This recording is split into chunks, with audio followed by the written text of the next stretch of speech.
What's up, everyone? Welcome to the Early Edge, brought to you by BetMGM. Make it legendary. A special show for Christmas. Some Christmas picks for the NBA and, of course, the three-game slate in the NFL.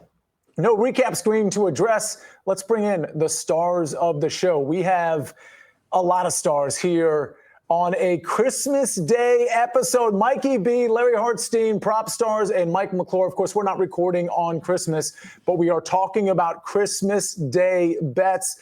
I don't even know where to start. Larry, I'm going to start with you. We've got these NFL games that I think, obviously, the NFL anticipated being a little bit different than they are. I know, Mikey B, I know you have something to say about that, but Larry, what's your attitude? What's your mood going into this Christmas slate?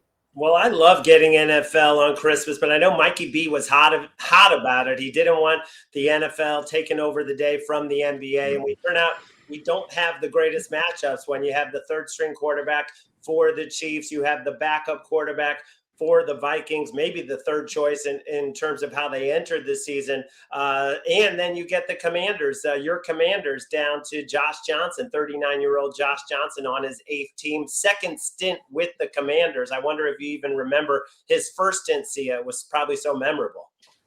I do, kind of. I love Josh Johnson because he's just everywhere all the time. Mikey B, we've got a couple of NBA picks for today's show.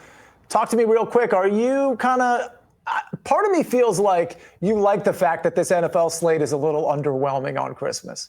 My dad used to always tell us when we were kids, when you do bad things happen. And the NFL tried to take Christmas from the NBA, and now they get stuck with third-string quarterbacks. Christmas is for basketball, Sia. It's for basketball. Christmas is for basketball. Propstars, are you coming to the show with an NFL pick or an NBA pick today? Still locked in on NFL, highlighting a rookie that I think is playing very well right now. So while I'll be watching NBA on Christmas Day, we're still doing NFL picks. All right. Well, we're doing NFL right now with Mike McClure. Mike, let's get started with some picks. And we're gonna start with the Lions game. You have a pick there. Once you're done giving out your pick, I'm going to mention a pick that I was going to bring to the show, but about 2 minutes, maybe 5 minutes, 10 minutes before we went live, the juice shifted so much that I didn't feel comfortable giving it out. But part of that pick included the Detroit Lions money line, and that's part of your pick as well. Yes, yeah. And look, this is kind of the start of a donkey parlay. If someone wants to take this and build upon it with props that you like in the game, I think it's appropriate to do so. I'm simply going to take the Detroit Lions money line and parlay it with the over in the game. Now that the total in this game has dropped to 43.5. If you followed the Early Edge content, CBS Sports HQ, you would know that we talk about 44 being the most key number in the National Football League. We have dipped below that now. I like the Lions to put up a big number here. They're obviously coming off a loss. The playoff chances are extremely slim. The one benefit that they have, I should say we have, they get to play first. The only possible way is to win a game and get a lot of help. They control that by getting to play first on Thursday on Christmas Day. I think they leave, no doubt. I think it's a big win for them and a big opportunity. I think they win this game pretty easily. And again, I think they're close to touching this total on their own in this particular game. So that would tell you I like their team total over if you want to go that route. But the price point here, I really like. I think that there's a lot of correlation here, more so than the average NFL game when you consider all the circumstances with what's on the line, another dome game, and the quarterback situation on the other side, plus 146 for the Lions money line and over 43.5.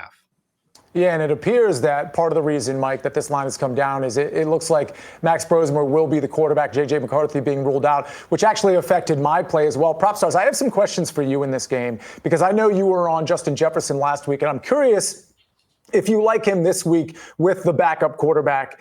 My pick, by the way, was going to be a halftime, full-time play. The same pick I had for the San Francisco 49ers game on Monday Night Football. It was minus 125, and frankly, I thought that number contemplated J.J. McCarthy not playing in the game. It didn't, because as soon as J.J. McCarthy was officially ruled out, that halftime, full-time line for the Lions moved from minus 125 to minus 155. And in some places, as much as high as minus 170. So I didn't feel super comfortable giving that out, but I do like that play. Propstars, what are we expecting from Justin Jefferson in this game? Yeah, I like Justin Jefferson in this game. I was encouraged by last week's performance. Obviously, would have preferred J.J. McCarthy be healthy and active for this game, but the Lions are an excellent matchup. For a variety of reasons. Offensively, they're able to push Minnesota into an environment where they're probably going to have an increase in passing volume, which you'd love to see with Justin Jefferson. And they do struggle defending the perimeter. Outside wide receivers have been very productive. They also don't double team at a particularly high rate either. So I like it for Jefferson. I obviously wish J.J. McCarthy was under center. I didn't expect to be saying that at any point this season, but here we are. But yeah, I think this is a good matchup for Jefferson, although I am a little bit trepidatious because of the quarterback play. I love it when you say trepidatious. Larry, I know you have something, but I don't want to forget to say this. BetMGM, if you like Justin Jefferson's over, which frankly, Propstarz, I do, they have the best number if you like the over. It's 58.5. At some other places, we're looking at 61.5. And I think that's pretty much as high as it goes. So something to consider there. Larry, you had something on this as well. Yeah, Max Brosmer was a disaster in his first start at Seattle. I mean, who wouldn't be coming into that spot? 4 interceptions, including a comical pick 6 that I'm sure he's seen on replay 25 times. But he did play pretty well against the Giants. Now, it's a soft matchup, but he goes 7 of 9. He hits JJ with a key 21-yard pass where he trusted him to go up and get it. And Kevin O'Connell was raving about that throw after the game. So maybe that bodes well for JJ on Christmas. Go ahead, Mike. Yeah, I would say also we know how important 1,000-yard seasons are for wide receivers. Justin Jefferson currently sits at 917 yards on the season, very much within reach. Obviously, having 2 games left to attack that number, but I think he would certainly like to get it done on a day like Christmas against a division opponent where you've got flashy receivers like Jamison Williams and Amon-Ra St. Brown on the other side. I think Justin Jefferson, it would be an interesting, not going to say ladder all the way up to 100, go for it if you want, but try to get to that 85 number as he needs 83 to land on 1,000 yards for the season. Propstars, I may end up, again, we're recording this a little bit ahead of time. I may end up putting this in as an official play. I'm not asking for your endorsement, but if you didn't know the line and you were just walking into it, knowing what the game script may be like here, wouldn't you have set this line in the low 60s? I would have. Again, it's just the quarterback play is really what I'm concerned about. Facing the Giants is a little bit different than facing the Lions. True. Having a pass rush, above average pass rush. So we'll see what he looks like with pressure over the course of a full game. But yeah, I do like the spot for Jefferson. Go ahead, Mike. And one more, because you mentioned it, I had to look. I do have Jefferson in the 60s. I have my median number on him at 64, which would be a pretty comfortable spot to lean into that over. Personally, the quarterback situation, I'm not going to sugarcoat it. It absolutely sucks. However, there's a lot of motivation. It's perfect conditions in a dome, and they're absolutely going to be throwing the ball in this game. And this Lions secondary is extremely gettable. For the record, one of the props I looked at coming into this show, and it was only out at a couple of places, including BetMGM, was Jared Goff under pass attempts. But I have a feeling it's going to tick up. I could look at his under completions as well. It was in the 21.5 for completions, and I think it was 32.5 for pass attempts. But it looked like some of the other books might be releasing 33.5 and potentially 22.5. So I didn't want to get ahead of an early number, knowing that I could take the under at a better number later. So that's something to keep in mind. Get in the SportsLine Discord, because we can talk about that there as well as we lead up to these games. Propstars, go ahead. Yeah, fascinating matchup for Jared Goff. This Vikings team has a good pass defense. They also do really good against opposing number 1 wide receivers. So I gave a good look to both Jamison Williams and Amon-Ra St. Brown, who are kind of functioning right now as co-number 1 wide receivers. The Vikings also double team at the highest rate in the NFL. So they really want to take away the opposing team's top wide receiver. Who that really is right now is a little bit up for debate because both wide receivers have been ultra productive. You could even make a case that Jamison Williams over the past 7 weeks has certainly assumed that role. But this is a matchup I will be diving deep into between now and kickoff. All right, well, let's dive into another game. We're going to have bets that cover all of these games on Christmas. And, oh, by the way, Mikey B, you've got some NBA picks, which we're going to get to after Propstarz. But, Proppy, talk to me about R.J. Harvey in this Denver Broncos game. Yeah, going to R.J. Harvey on his rushing yards. You can find this as low as 48.5. Most books have this at 51.5. Comfortable playing it there. Comfortable playing this one all the way up to 54.5 rushing yards. I just continue to be impressed with R.J. Harvey, who's been the feature back in that Denver backfield ever since J.K. Dobbins went down due to injury. If we look at last week's performance against the Jacksonville Jaguars, only had 7 rushing attempts, but the team only had 12 rushing attempts total. And after Jaleel McLaughlin got a couple of carries in the first quarter, it was the R.J. Harvey show from there on out. Also made a big impact in the passing game as well, where he's a very adept receiver. But now he's playing the Chiefs. I do not anticipate Denver trailing in this game by double digits, where they were having to abandon the rush against the Jags. They're 13.5-point favorites against Kansas City. Oh, by the way, Kansas City's defense since week 10, 23rd in EPA. So the defense hasn't been very good. And I think Denver wants to be extremely balanced. If we go prior to this Jacksonville game, the 4 previous games where Denver had won, Harvey had at least 15 or was averaging 15 rushing attempts per game. So I think we're going to see Denver get back to being very balanced. I think R.J. Harvey is clearly the feature back. He's looked good. He's looking explosive. He's looking more and more comfortable. And I would rate this at worst a neutral matchup, potentially even a plus matchup, even though the Chiefs do have a fairly stout run defense on the season. But again, when you're getting 15 carries, 48.5 to 51.5 yards, you don't need that's close to RJ's floor, in my opinion. So I think this is a great spot to back the rookie running back.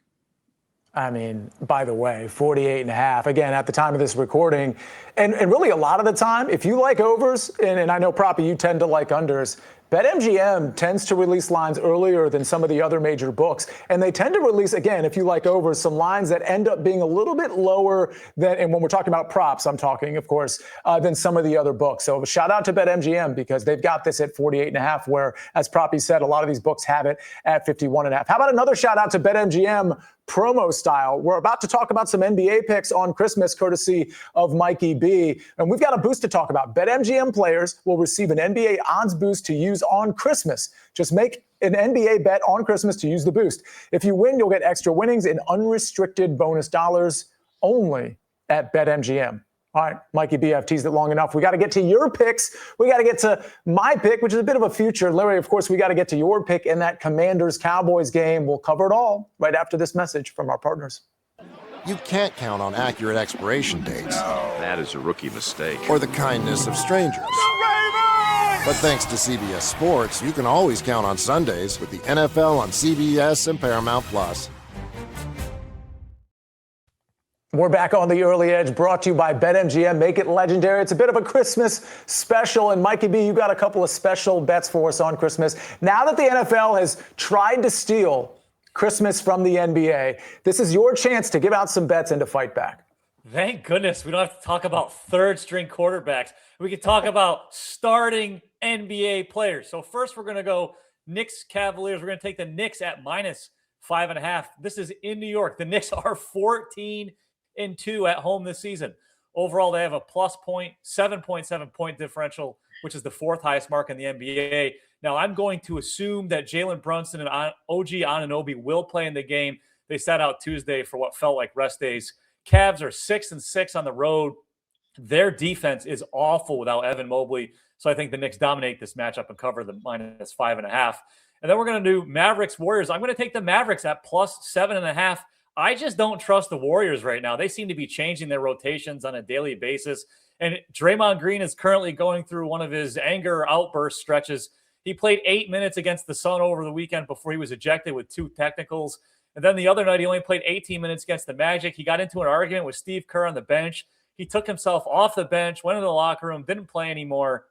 If Steph Curry doesn't score at least 30 points, it's tough for the Warriors to win games, let alone cover a big number like this. The Mavericks, they're pretty healthy right now. They have the 7th best defensive rating in the league. So I think they cover this plus 7.5. All right. A Draymond Green outburst. Who could have seen any I of this know. coming, It's unbelievable. It's unbelievable. He can't control his emotions. It's shocking. Shocking. So out I'm of guessing character. he saw the depth chart for NFL on Christmas. That's what set him off. Yeah. He saw that we had to watch Brosmer and all these other no-name guys when they should be watching basketball, Mike. Speaking Go of ahead, not controlling your emotions, DK Metcalf potentially cost himself a $20 million bonus by his latest suspension. So always important to keep your emotions in check. Yeah, another guy that I'm just incredibly shocked that lost control of his emotions during a game. Okay, I'm going to give out a bit of a division future. Now, I did come to the show with 2 bets. One of them was the halftime, full-time on that Vikings-Lions game. Of course, that was in favor of the Lions, but the line changed. So this is, you can take this if you want. I like this bet still, but this was minus 125 about 20 minutes ago, and now it's minus 155. That is a pretty drastic difference here. So this is more of a lean, something to put out there if you want to throw it in. The play that I'm going to give out right now is not exactly a Christmas bet, but I want to get it out now because I just like the bet, and we can go around the horn here to see, all 4 of you, before we get to your bet, Larry, to see whether you guys like this or not. I like the 49ers to win the NFC West. It's not just that I like them to win the NFC West. I like them to win it at plus 215 or really anything plus 200 or north of it. Because again, we've got the 49ers who beat the Colts yesterday, and we know what happened with the Seattle and the Rams a few days back. Now we got a 49ers team that controls their own destiny and is the favorite in their next 2 games. Not huge favorites. They play the Bears next at home. Of course, that's in San Francisco, and they're 3-point favorites. Then they're going to get Seattle at home. And the look-ahead line that I saw, and this is subject to change, was in that 4 to 4.5 point territory, which seemed a little big to me. But either way, they would be favored at home in that game. I think they're going to win out here. I don't think they're the best team in the NFC West. I think that belongs to the Rams. I think the second best team right now is actually the Seattle Seahawks. But that doesn't really matter. I like the San Francisco 49ers because they're at home to win the next 2 games. I'm getting plus 215. Let's go around the horn here because I'm sure there might be takes that are against this. Mike, I'll start with you. Any thoughts on this? I think it's good right now. And the reason I'll say that is you're catching plus, 214 on this? 215. It's on the screen in front of me. Sorry, I'm on a different screen. The lines are up now. You can actually bet this in a few spots. You can bet the 49ers against the Bears. They are minus 174. And against the Seahawks, they are currently minus 116. If you were to run that as a parlay right now, that price point is plus 194. So you're better by a meaningful amount from plus 194 to plus 215 by locking it in this way currently as it sits. Real quick, my look ahead must have been incorrect on the minus 4.5, right? So they'd be favored, but it would be like a 1.5 points, something like that? Yes, we're seeing minus 1.5 at minus 102. It's probably going to essentially be a pick 'em in San Francisco against the Seahawks in the final week. Assuming that the 49ers beat the Bears. If they lose to the Bears, and that's certainly some of the risk that you take, but your bet loses anyway, right? So yeah, I would play it that way as opposed to the individual money lines. So certainly the math is right, but again, thank you for correcting me, Mike. It's not a 4.5 look ahead. It's more like a 1.5 look ahead. Larry, let me go to you. Any thoughts on this? Yeah, well, 2-day rest disadvantage for the Niners against the Bears is the one thing I would worry about. But I like the play. It's a good value. I just want to say I was disappointed because when Proppy talked about controlling your emotions and not having outbursts, I thought he was going to, transition into somebody on the screen or somebody internally. And then it turned out it was about DK Metcalf. Proppy, thoughts on what Larry just said or just the NFC West winner? Well, I thought Larry was maybe a little bit worried I was going to bring up Matthew Golden. That's what I was worried about. We'll save that for a different show.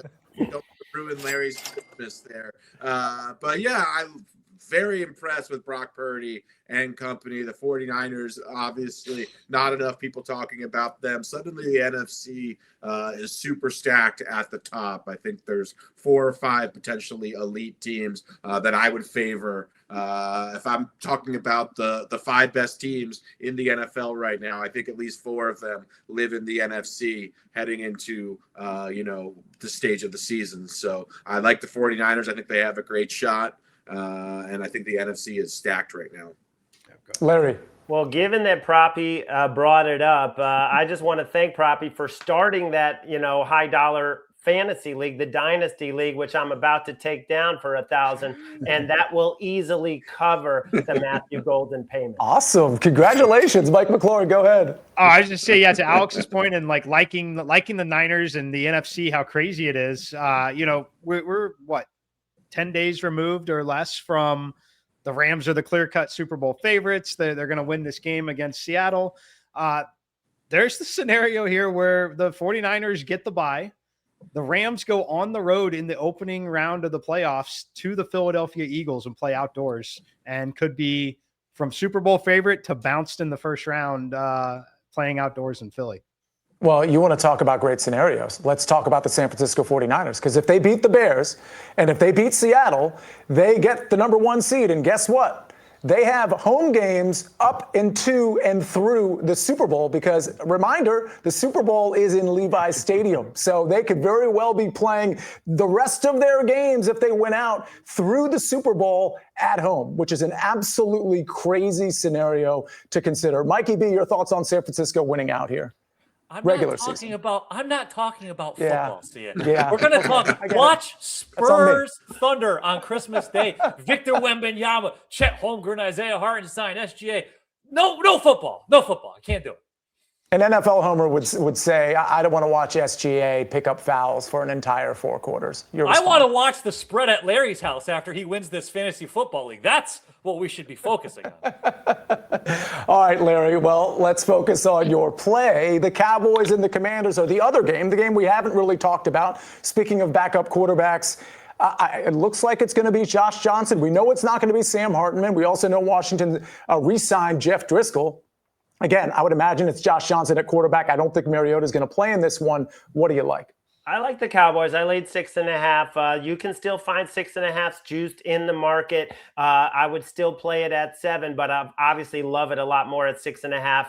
It's not just the fact that Josh Johnson, who went 5 of 9 with a pick and took a sack in limited action against the Eagles, and you could just tell the whole team so deflated when Mariota went out, because they had a great chance in that game with Mariota. The offense has been better with Mariota this year than Jaden Daniels, but the Cowboys come in here. They just put up 44 when they played the Commanders last time, averaged 6.6 yards per play. It's a spot to take out some frustration against the 32nd ranked pass defense. The Commanders also won't have Sam Cosmi on the offensive line. He's on IR. Laramie Tunsil not practicing. They have a bleak injury report. The Cowboys, they won't have Overshown, their linebacker, and Guyton. But other than that, pretty healthy. And I don't think just because they're eliminated that they're not going to want to put up some big numbers, especially guys like George Pickens who are playing for a new deal. So I love the Cowboys offense in this spot, and I will lay the 6.5. And then I do have a play as well, Sia, on the late game, Chiefs and Broncos.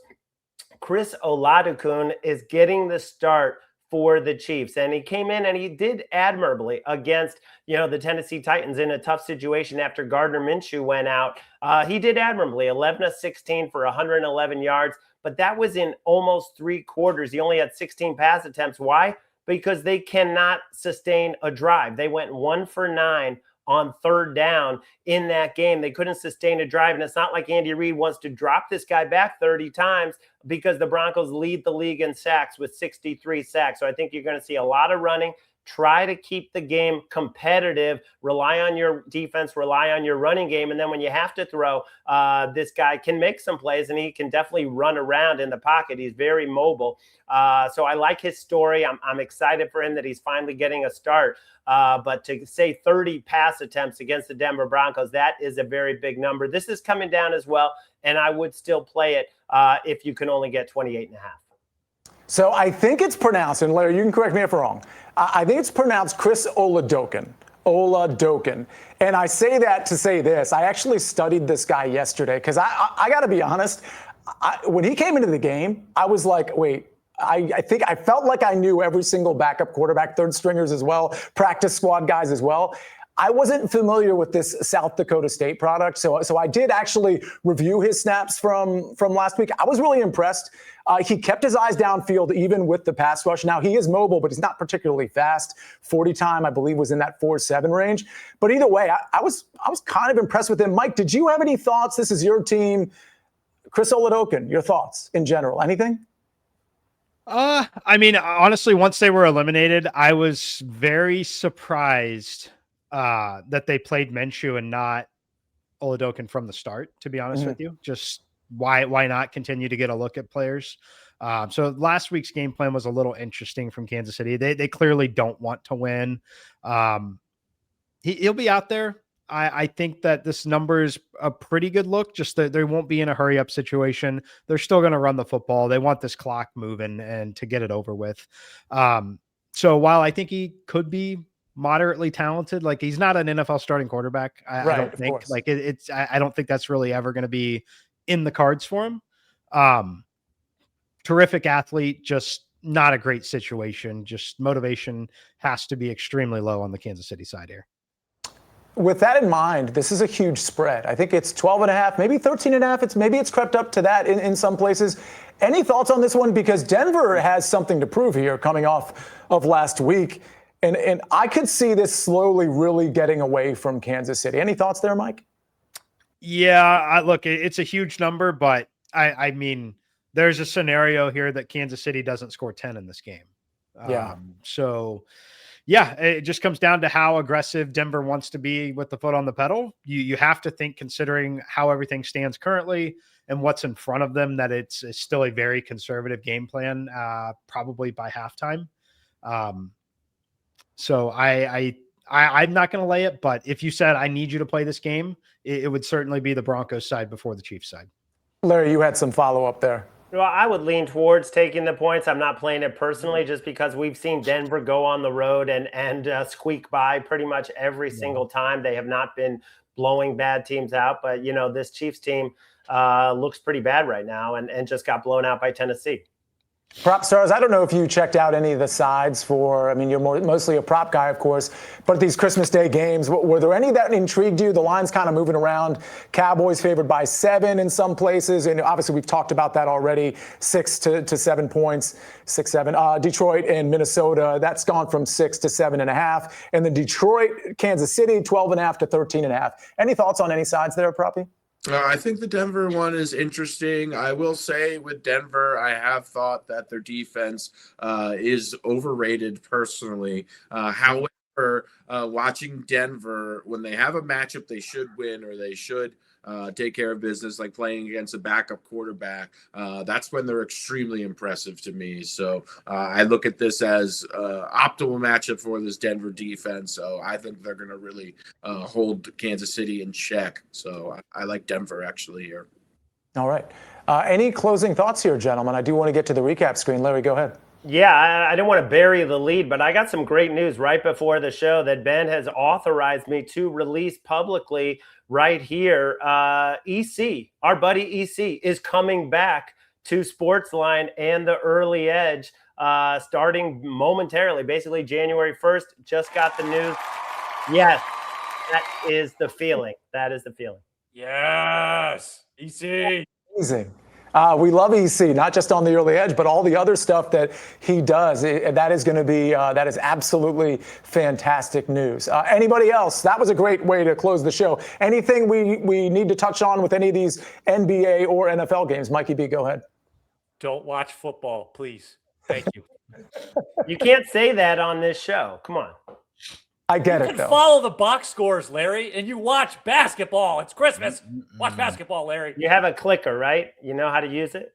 Yeah, but the other TV's on Home Alone. It's basketball and Home Alone. I get it. I may not even watch my Commanders. I may just watch basketball and Home Alone. Propstars, go ahead. 3/4 or more of the chat might not even know what a clicker is, Larry. That's right. But do they know what a Clark bar is? It's a deep bird. It's a deep bird. There might be a coupon for a clicker in the newspaper that Larry was there. The Periodical, newspaper maybe. that was thrown on Larry's lawn. Check this the morning. classifieds. It might be in that section.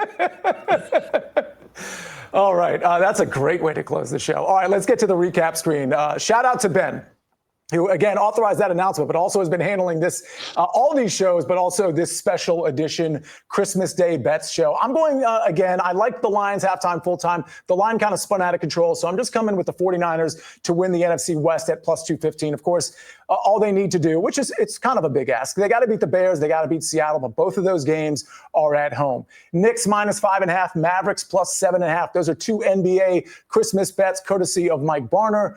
Larry Hartstein says, Chris Oladokin under 29.5 pass attempts at minus 125, and the Cowboys minus 6.5 at minus 116. Mike McClure is on a parlay, an SGP, if you will. The Lions money line plus over 43.5. It pays plus 146. RJ Harvey over 48.5 rushing yards minus 110. Again, that best line is and still should be over at BetMGM. If you like Propstarz play there, that would probably be the place to play it. Proppy, real quick, you would go up to 51.5 because I know it is at 51.5 in other books. Play up to 53.5. Play up to 53.5. All right, I'm glad I asked. Gentlemen, I guess this is the moment where I say one more time, Merry Christmas and Happy Holidays to you and that everybody that's watching this particular show. Make sure you're subscribed to the YouTube channel. And I want to give one shout out real quick. So don't leave the show quite yet, because I ran into RJ today. RJ was doing the NFL show with you, Larry, and a couple of others. And I mentioned my San Francisco play to him. I said, hey, do you like that? He said, yeah, I liked it when it was plus 700 7 days ago. I put it in the SportsLine Discord. So anybody who likes my bet right now that wasn't in the SportsLine Discord, you had access to this bet courtesy of RJ White about, again, 7 to 10 days ago at a triple the number here. So I want to give a shout out to people watching this that aren't members of SportsLine. Go to sportsline.com/join. Type in the promo code winners. You'll get 60% off the annual plan. But just as important as getting that savings, you get everything SportsLine has to offer, including the SportsLine Discord. You can get in the SportsLine Discord, discord.gg/sportsline. Get in there and talk shop with guys like RJ, Propstarz, Larry. I duck in there sometimes. We have a lot of people that are a part of that SportsLine universe, including all the subscribers. So make sure you're in there and make sure you just subscribe to SportsLine. All right, ladies and gentlemen, that is going to do it for us. Thank you, Larry. Thank you, Mikey B. Thank you, Mike. And of course, thank you, Ben, on the 1s and 2s and 6s and 7s. Have a Merry Christmas. Happy holidays, everyone. We'll see you on Friday morning at 10 o'clock right here on the Early Edge. We rest our case.